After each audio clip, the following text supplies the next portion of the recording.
Adrian Rhodes, the director from Inspiring the Future. Good morning. How are you? Good morning. Thank you, Risha. Now, you are about to hit the stage talking about how do we inspire the younger generation to different sectors, including the transport and logistics industries. So, Yeah. Adrian, what more could be done? Would you understand that there's such a massive shortage within this sector? Absolutely. Yeah. Yeah, it's very important that young people at an early age, even in primary school, become aware of what's available out there in the world of work. They're not going to make career choices at that age, but they do in those early years at primary school, those early years of life. Most children, those gender, cultural, and socio-economic stereotyping begins. Yeah. And they've already cut out, or say women have already cut out half the jobs available to them by their own perception, by the perception of the community around them.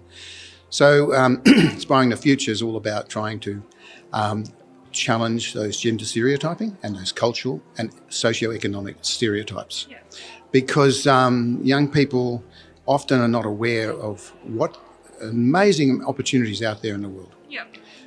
And there's a lot of industries that go under their radar and go under the radar of teachers as well.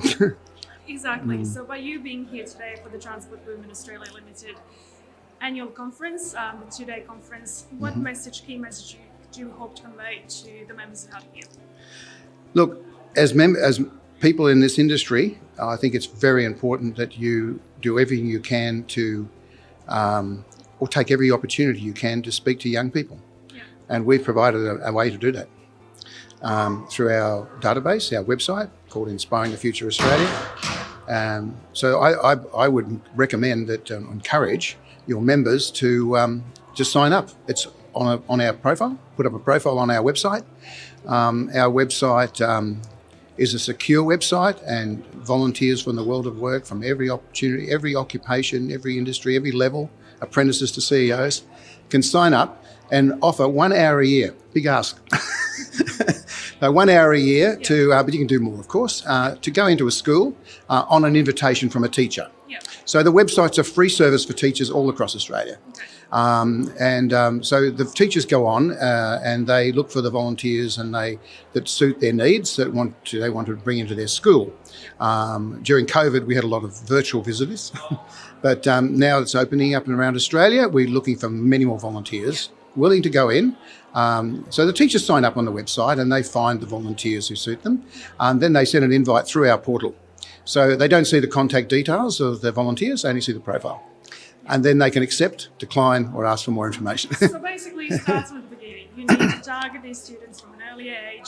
Waiting for high school years is way too late, perhaps. Yeah. We work with all levels. We work with secondary schools as well, of course. Okay, yeah. I just mentioned the primary because that's where a lot of the stereotyping happens. That's right. And some of our programs, we do have a sub-campaign called Inspiring Women, and that we're trying to challenge those particular gender stereotyping. How do you challenge them?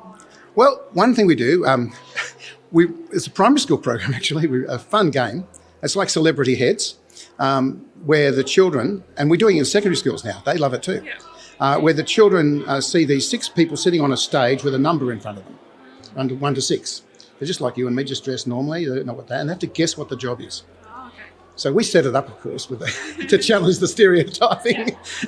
And so they sit on there and the kids ask yes, no questions. Then they'll say, are you a truck driver? Are you a doctor? They've got to say, do you work with people? Do you have a uniform, etc., like that. And all the kids ask these questions, and then the volunteers go off the stage. And while they're off the stage, they're getting into a uniform or a prop that represents their job or their career. And while they're doing that, the kids are all the kids have to guess what the jobs are, and the teacher says on a whiteboard, who do you think number 1 was, number 2, that sort of thing. Then they all come on one by one, introduce themselves. And, big surprise. Come on with a uniform, a hard hat or something. Yeah. And then they say what they do and their name and what they do in their job and how their education at school has helped them to get to where they are and how it's used in the job. Yeah. So there's a connection between the education. A lot of kids are disengaged with education. Yeah. And when they see a reason for why they're learning what they're learning, and they see it applied and someone's really using it, they're more motivated. A light bulb moment can go on. It's about seeing it in terms of... And then they can't be what they can't see. So being able to meet people like this and hear them, and then after they do everyone introduces themselves. The teacher first of all says, well, "We all thought you were up this, this, and this," and the teacher says, They get the kids to say, "What's your line?" Your line of work. It's called "What's my line?" It's called. And so then they do that, and then all the volunteers have done that. Then they all have a mingle around little groups of children, and they all talk to them about their job, and kids can ask questions. Yeah. They can put the hat on, or they can, they can have fun. So they rotate about 5 minutes each, and they rotate to the next group of kids, so they rotate around, so they get to meet them and interact with them. Yeah. And we had a female carpenter. They didn't guess who she was. We had a female firefighter. We deliberately set it up that way. And we had a male who was a man who was obviously an African. And even though they asked the questions, they thought he was a rapper or a basketball player. And he was a psychiatric nurse.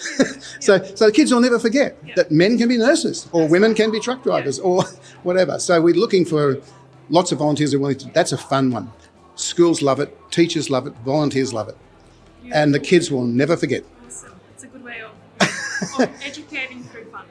Yeah, so that way, yeah. So thank you, Adrian. Well, let's chat more on stage, and I look forward to hearing more about that on stage. Not a problem. So thank you so much for now.